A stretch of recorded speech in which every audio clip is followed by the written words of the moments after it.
기도하거든요. 솔로몬은 긍정의 사람이에요. 그런데 솔로몬의 후반 인생을 보면은 정말 본받아서는 안 될 사람입니다.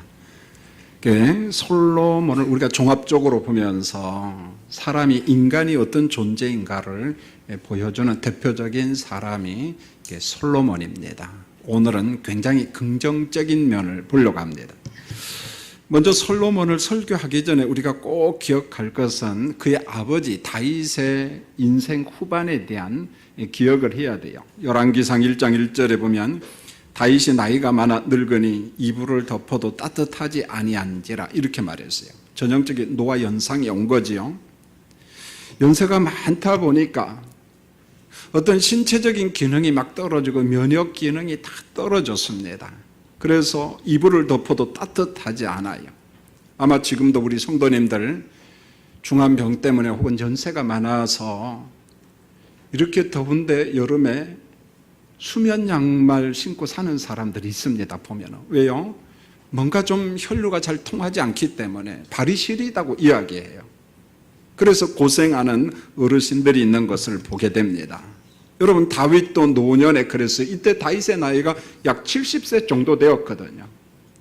70세의 다윗의 신체적인 기능은 이불을 덮어도 따뜻하지 아니할 정도로 그의 몸에 노화 현상이 아주 깊게 왔습니다.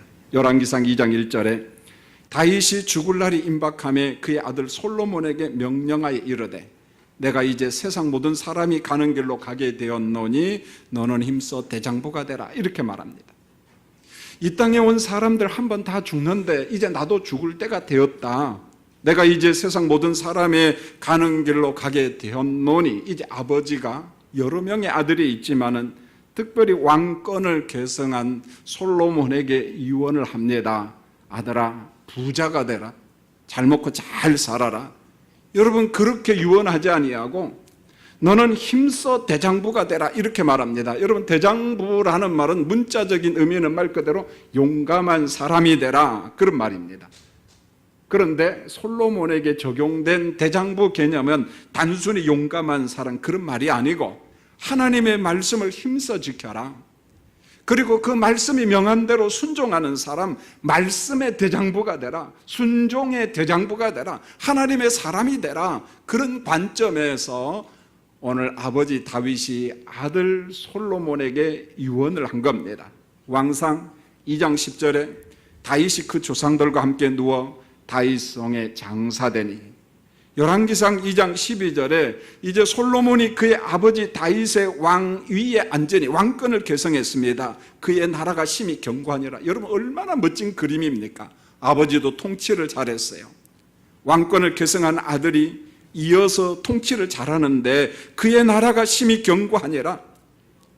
자, 아버지 다윗과 아들 솔로몬의 관계를 보면 두 사람은요 성공한 인생을 산 거예요. 특별히 아버지 편에서 대단히 인생을 성공한 사람이다. 우리가 그렇게 말할 수가 있습니다. 저는 종종 강단에서 이분 이야기를 합니다. 제가 이분에 대해서 깊이는 모릅니다만은 조병화 시인 하면은 어떤 국문학이나 시를 좋아하는 사람은 잘 알 거예요. 의자라고 하는 시를 소개하려고 합니다. 오랜 동안 고등학교 선생을 했어요. 그러다가 이분이 여기 바로 옆에 있는 경희대학교에 와서 국문학과 교수도 하고 인하대학교에 가서 교수도 하고 부총장까지 하신 그런 분입니다. 저는 이분의 시를 갖다가 젊었을 때 낭송했던 젊은 것도 아니죠 보면은요. 그래서 CD에 녹음된 것을 한번 생생하게 또 한 번 들어봤어요. 참 은혜가 되고 많은 도전이 되었습니다. 제가 한번 읽어드립니다. 지금 어둠에쯤 아침을 몰고 오는 분이 계시옵니다. 그분을 위하여 묵은 이 의자를 비워드리지요. 지금 어둠에쯤 아침을 몰고 오는 어린 분이 계시옵니다. 그분을 위하여 묵은 이 의자를 비워드리겠어요.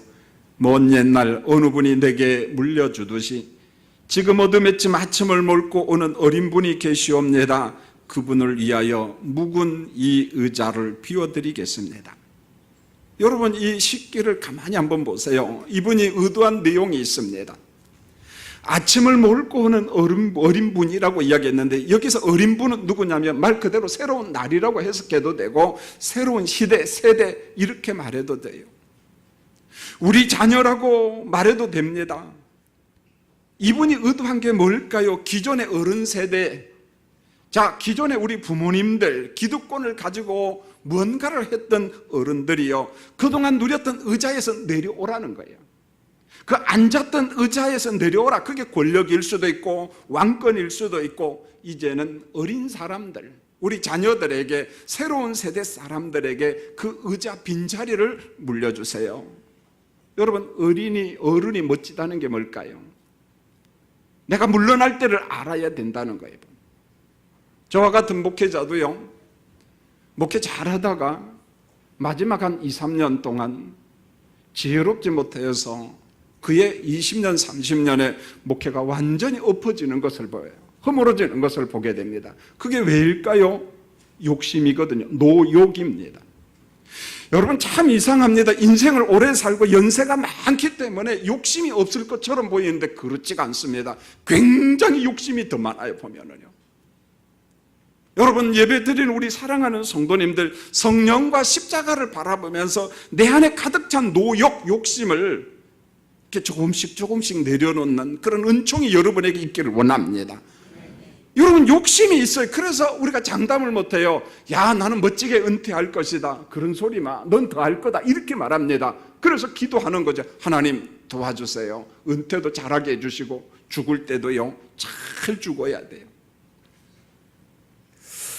자, 다윗이 아름다운 것은 본인 스스로도 통치를 참 잘했습니다만은 하나님의 마음이 아픈 사람이라고 사도행전 기자가 이야기를 합니다. 말 그대로 인생 성공한 사람이 다윗입니다. 그런데 더욱 잘한 게 뭘까요? 하나님께서 나단 선지자를 중개로 해서 하나님과 다윗이 언약을 맺어요. 그 언약을 맺은 자로 너의 그 자손 가운데 그 샬롬의 아들, 내가 솔로몬을 너를 이어서 왕으로 세우겠다. 여러분, 이때 솔로몬은 장차 오실 그리스도의 예표로 등장을 하거든요. 그의 왕권을 영원히 견고하게 하리라. 하나님의 나라를 예표적으로 이야기를 하고 있습니다. 하나님의 언약의 말씀대로 아들 솔로몬에게 의자를 물려줬어요. 왕권을 물려줬습니다. 여러분, 정권의 분열이 없이 왕권을 이양했다는 것은 대단히 잘하는 것이거든요. 존경스러운 아버지를 이어서 이제 왕권을 계승한 솔로몬이 고민을 합니다. 야, 나도 우리 아버지처럼 정말 통치를 잘할 수 있을까? 이게 걱정이 되었던 것 같아요. 솔로몬은 아버지 능력을 봤어요. 성실한 우리 아버지, 충성된 우리 아버지. 그래서 6절에 보면 아들이 아버지를 평가를 하는데, 우리 아버지는 성실과 공의와 정직한 마음으로 주와 함께한 분이다, 이렇게 말합니다. 여러분, 자식은요, 부모님과 한 30년, 40년 살면서 우리 아버지, 어머니의 장점도 알고 단점을 알아요.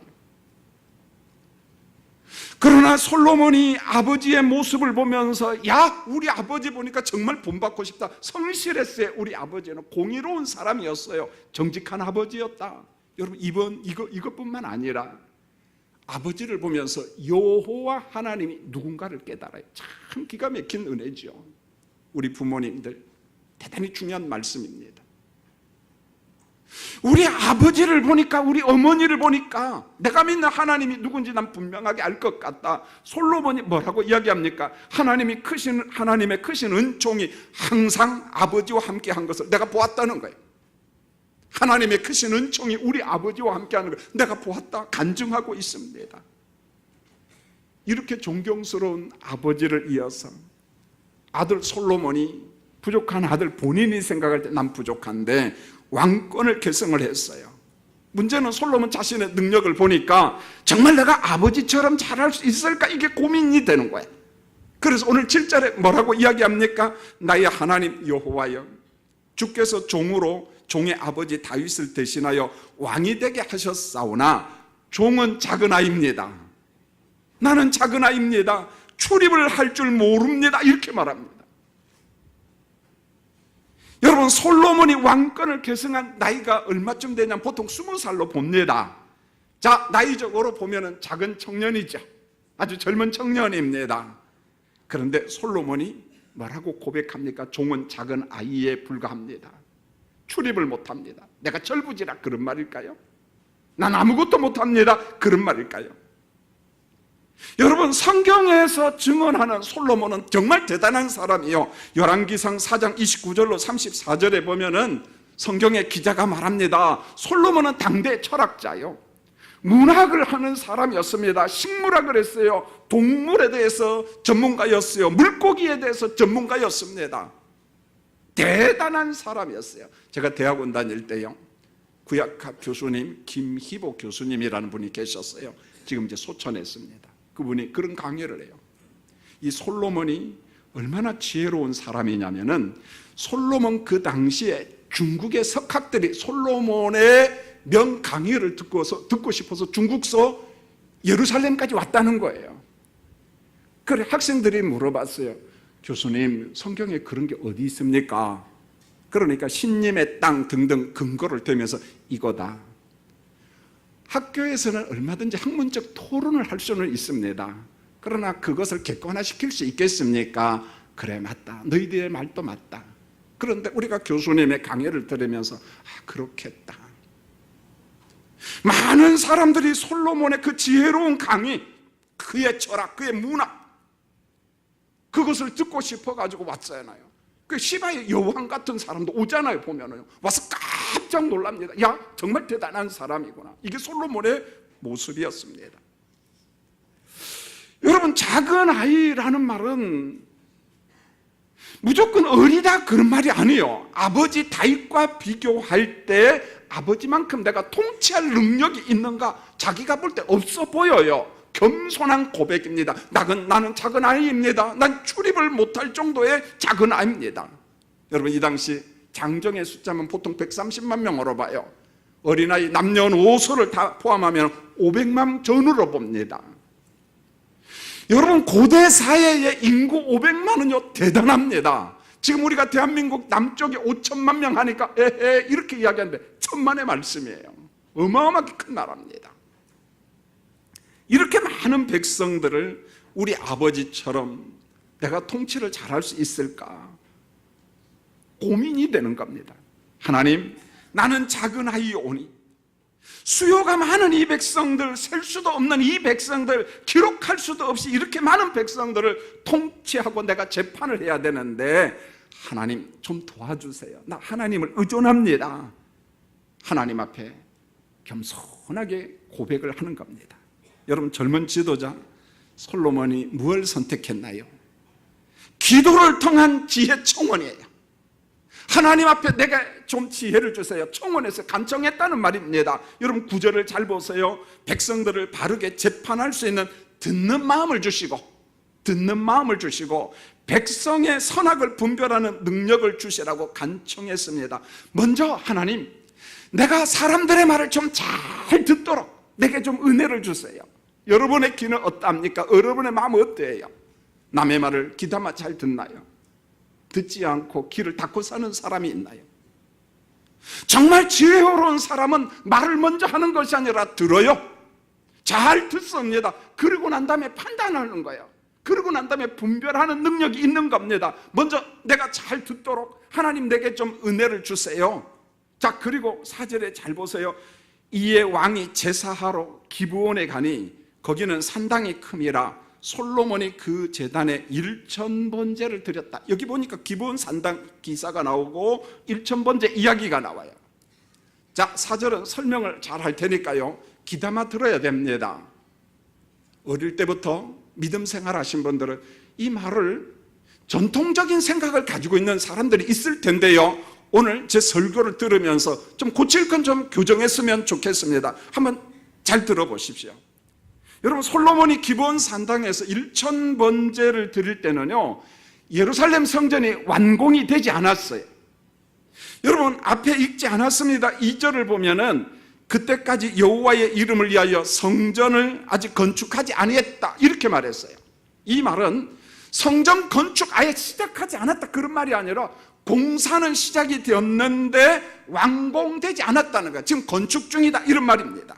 자, 신명기 12장 5절로 8절 말씀을 보면은 하나님께서 계시를 합니다. 예루살렘 성전을 건축하라. 그리고 이것저것에서 예비하면 안 된다. 우리가 보통 중앙성소라고 이야기합니다. 그러면 성소가 막 이것저것 많이 있다 그런 말은 아니고, 자, 예루살렘 성전이 절기가 되면은 흩어져 있는 백성들아, 디아스포라 백성들아, 오로지 성전에서만 예배 드려야 된다. 예루살렘 성전에서, 다른 데서 드리면 안 돼. 자, 하나님께서 이렇게 명했습니다. 그런데 잘 보세요. 솔로몬이 왕권을 계승한 다음에 어디에 가서 하나님 앞에 예배를 드냐면 기브온 산당이라고 이야기해요. 원래 산당에서 예배 드리면 안 되거든요, 보면은요. 그래서 성전이 완공된 다음에 산당을 회파한 사람은 멋지나 산당을 그대로 놔둔 사람은 하나님 앞에 존경받지 못해요. 칭찬받지 못해요. 야, 그 왕 잘 못했어, 이렇게 말합니다. 그런데 기브온 산당에서 제사를 드렸다, 번제를 드렸다, 이게 무슨 말일까요? 여러분, 이 당시 우상 숭배하는 산당도 많았지만 기브온 산당만큼 예외였습니다. 자, 여러분, 기브온 산당에서 하나님을 예배한 그 솔로몬의 모습을 보면서 그 밖의 산당은 종교적 매춘을 행했어요. 막 우상 숭배도 하고 하나님께서 싫어했어요. 그러나 기브온 산당만큼은 그러지 않았어요. 바른 산당이었습니다. 자, 4절을 보면 일천 번제와 기브온 산당을 이해할 수 있는 아주 중요한 단어가 하나 나오는데, 여러분 4절에 보면 이런 말이 나와요. 기브온 산당이 크다, 이렇게 나와요. 큼이라, 이렇게 말합니다. 이 말은 무슨 말인가 하냐면, 기브온 산당은 우상 숭배하는 다른 산당과 다르게 국가적인 의식, 국가적인 제사, 국가적인 번제를 드릴 수 있을 만큼의 커다란 산당이었다, 그런 말이에요. 여러분, 산당이라고 하는 용어 자체에 우상 숭배 개념이 담겨져 있어요, 사실은. 그러니까 이 좋은 용어는 아니에요, 사실은. 여러분, 산당이라고 하는 말은 히브리어로 빠샤 이런 말인데 높은 곳, 그런 말입니다. 왜 높은 곳에다 산당을 지었나? 여러분, 고대 사람들의 신관, 민족 신관이 있는데, 하나님을, 자기들이 믿는 하나님, 신을 평지에서 예배 드리는 것보다 높은 산에 올라가서 신을 예배하면 신과 더 가깝다고 생각했어요.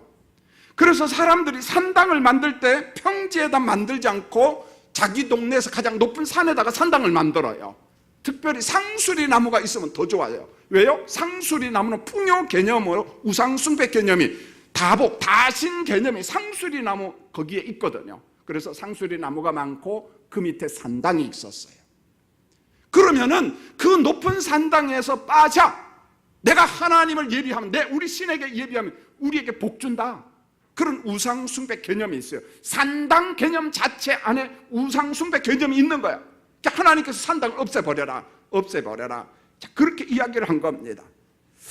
여러분, 번제라는 말, 우리가 성전에 가서 번제를 드린다, 구약 성경에 보면 번제는 뭡니까? 하나님 앞에 드릴 헌물을 불로 태워서 드려요. 자, 불로 태워서 드릴 때 우리가 이것을 화제, 불화자를 써요. 하나님 앞에 드리는 것은요, 반드시 불로 태워서 드려야 됩니다. 하나님 앞에 드리는 헌물은요, 인간들끼리 나눠 먹을 수 없습니다. 제사장 목 없습니다. 제물을 드리는 사람의 목 없습니다. 온전히 불로 태워서 누구한테만 드려야 돼요? 하나님께 드리면은 하나님께서 그 제물 연기를 어떻게 하신다고 나와요? 흠양하신다, 이렇게 말씀했어요. 그러니까 불로 태워서 드리는 번제는 전적으로 누구에게만 드리는 거예요? 하나님께만 드리는 거예요. 번제라는 의미는 뭐냐면 내가 가진 모든 게 누구의 것이다? 하나님의 것이다라는 신앙 고백입니다. 불로 태워서 드린 거예요. 내 것 없어요. 번제 안에는 전부 다 하나님의 것이야.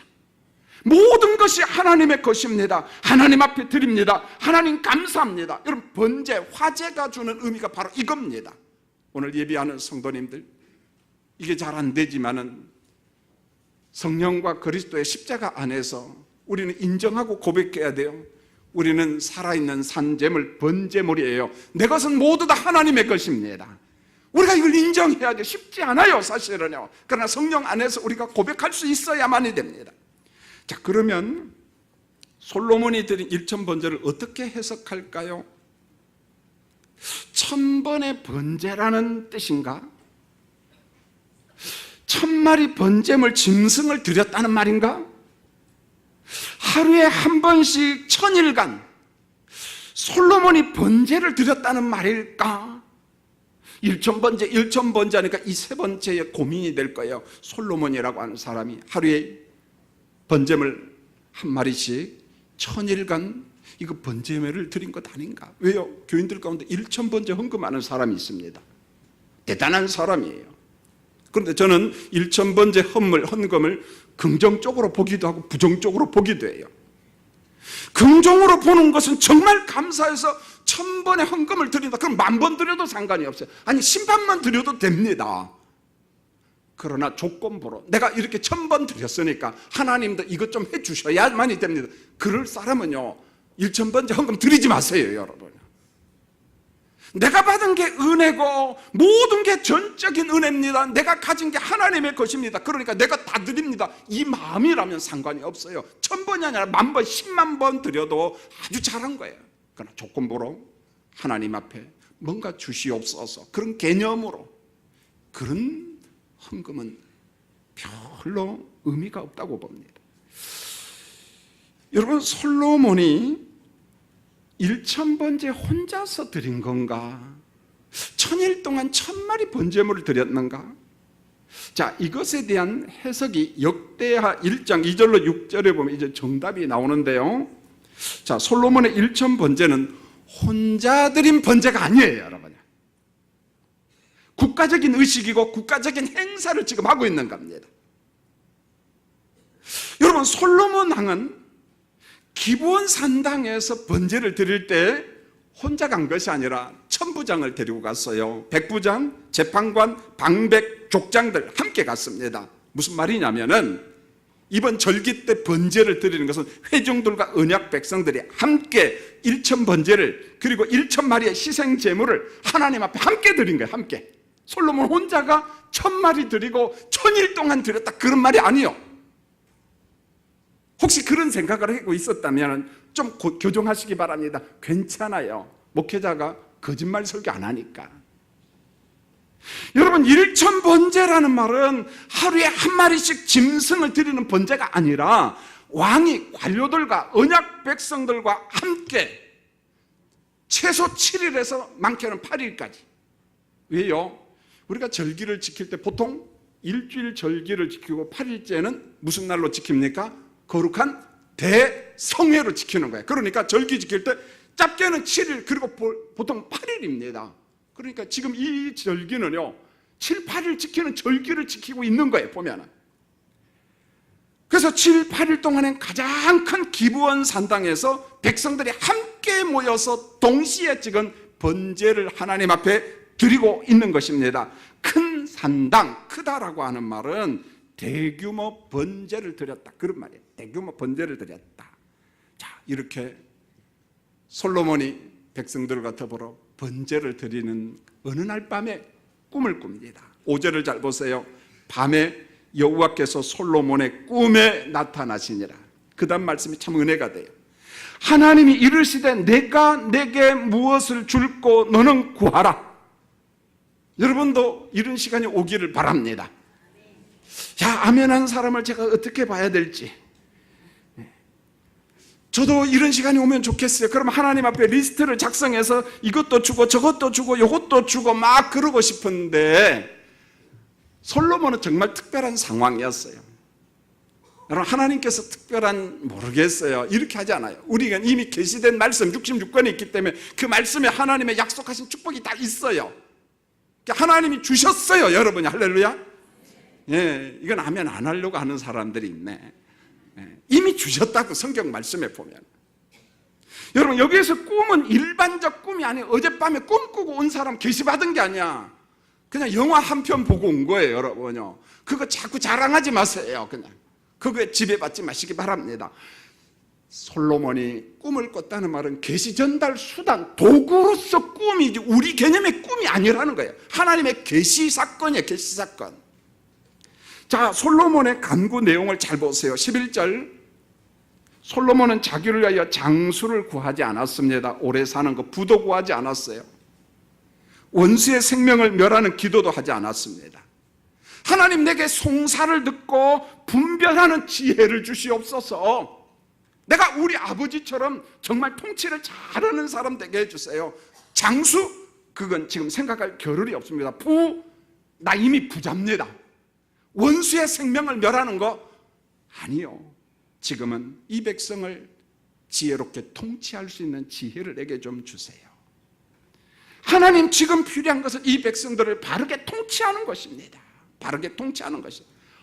여러분 보세요. 솔로몬이 하나님 앞에 간청했더니 하나님이 기도를 들으시고 어떤 반응을 보이시는가? 10절을 잘 보세요. 솔로몬이 이것을 구하매 그 말씀이 주의 마음에 어떻게 해요? 든지라. 내 마음에 든지라. 솔로몬의 청원 기도가 하나님 마음에 들었다 이렇게 말했어요. 여러분 책 가운데 후안 카를로스 목사님, 아르헨티나 목사님이십니다. 그분이 쓴 책 가운데 아주 재미있는 제목이 있어요. 우리의 기도가, 많은 기도가 저 쓰레기통에 들어간다 그런 제목이 있어요. 휴지통에. 저도 한번 읽어봤거든요. 물론 기분이 별로 안 좋았어요. 그분이 의도하는 바는 알았어요.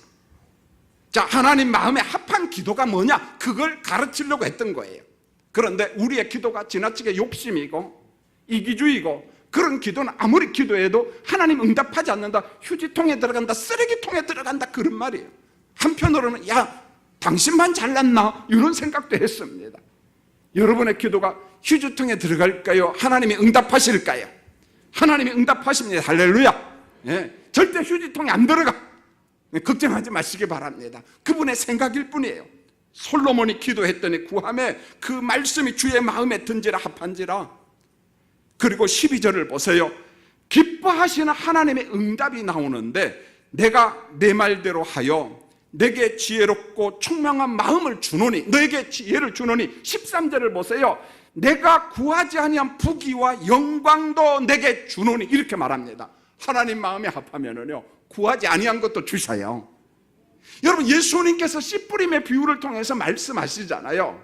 옥토에 떨어진 씨, 하나님의 말씀을 듣고 깨달은 사람은 100배, 60배, 30배 결실을 맺는다 이렇게 말씀했어요. 이 말하고 똑같은 겁니다. 하나님께서 솔로몬에게 지혜를 주셨어요. 부귀를 주셨어요. 영광을 주셨어요. 구하지 아니한 것도 주었다라고 성경이 증언합니다. 그러면 성도님들, 왜 지혜가 그토록 중요하냐는 거예요. 왜 지혜가 그렇게도 중요하냐? 여러분 본래 지혜란 이런 겁니다. 먼저 잘 듣는 마음, 그 사람이 지혜로운 사람이에요. 누가 무슨 말을 하든지 귀담아 들어요. 그리고 판단합니다. 분별합니다. 야, 이게 하나님의 뜻이다 생각하면 그대로 순종합니다. 그래서 오늘 성경에 보세요. 하나님 내게 잘 듣는 마음, 귀를 열어주시고 선악을 분별하는, 판단하는 지혜를 내게 주세요. 먼저 잘 듣게 해주시고 그리고 분별하고 판단하고 내게 그걸 주세요. 그런데 지혜의 근본이 누구냐? 잠언서를 보면은 잠언서는 지혜의 말씀이거든요. 그런데 잠언이 강조하는 것은 하나님 자체가 누굽니까? 지혜라는 거예요. 지혜. 하나님이 지혜의 하나님이라는 거예요. 하나님 말씀 안에 지혜가 있습니다. 우리가 간구할 때 성령이 우리에게 놀라운 지혜를 주십니다. 그러면 지식과 지혜가 뭡니까? 너무 잘 알잖아요. 지식은 학문적인 거예요. 배움을 통해서 우리가 터득하는 겁니다. 지식이 많으면요 지혜로울 수 있어요. 적용점이 많기 때문에. 그런데 지식이 많다고 지혜로운 건 또 아니거든요. 보면은요. 지혜는 일종의 응용 능력이에요. 적용 능력입니다. 우리가 학문적인 것은 좀 부족하다 할지라도 인생 살아가는데 대단히 지혜로운 사람이 있어요. 지혜는 위로부터 임하는 것, 하나님이 주신 총명, 성령이 주시는 분별력, 성령이 주시는 판단력입니다. 보혜사 성령이 여러분과 함께 하십니다. 보혜사 성령이 우리에게 은혜 주셔요. 능력을 주셔요. 깨닫게 하시는 교사로서 성령입니다. 우리에게 지혜를 주시는 분이 누굽니까? 보혜사 성령이에요. 성령이 지혜를 주십니다. 자, 우리 경기노에 목사님들이 교육부 수련회를 갔어요. 주로 수련회를 가면 이제 연세 많은 목사님들, 은퇴하신 분들한테 설교할 기회, 간증할 기회를 줍니다. 제가 총신대학교 신학대학원 82회 졸업생입니다. 아마 우리 교회 교육장 맨 끝에 있는 사람은 한 110회 정도 될 거예요, 보면은요. 까마득하죠 보면. 근데 이 선배는 저보다 대학원 11년 선배예요. 이제 은퇴를 하시고 원로 목사로 봉사를 하는데 와서 설교를 하고 간증을 했습니다. 이날 참 내 인생에 있어서 큰 은혜를 받았는데 목사님이 간증을 딱 하면서 자기는 세상에서 가장 무서운 게 4개가 있대. 뭐 4개만 있나? 뭐 더 있죠. 그런데 왜 4개만 있을까? 첫 번째, 전쟁이 무섭다. 뭐 그건 알지 다. 전쟁이 무섭지요.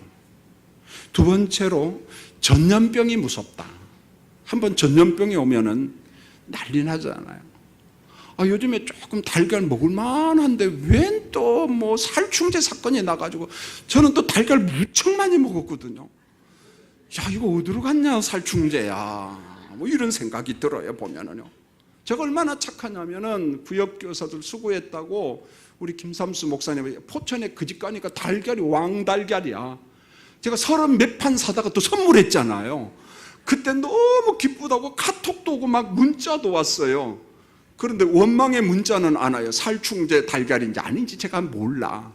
어찌 됐든지 간에 전염병이나 병은요 안 좋아요. 세 번째로 기근과 가난이 무섭다. 이 정도 연세 드신 분들은요 가난하면 지긋지긋합니다. 가난이 얼마나 무서운지 몰라요. 기근이.